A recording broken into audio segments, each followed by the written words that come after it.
got an older Intrepid in here.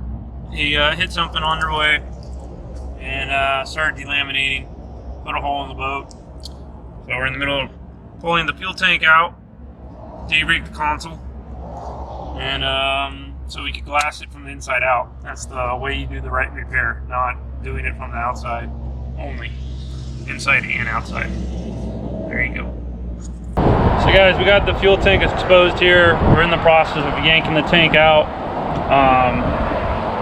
It's a stainless steel tank in here, and we're yanking it out and going to put a brand new aluminum tank with all new fittings, new hoses and everything. When they were rebuilding this boat originally, somebody put a hole through the fill as well, put a screw through it, and one of the customer complaints was that he smelled fuel every time he filled the boat up for a little bit. Well, that was the culprit there. So we had to de-rig the console, scoot it back. So we're putting all new fittings in, new hoses, new fill, new pickups and everything. And this boat actually has one tank, but two tanks in the one tank.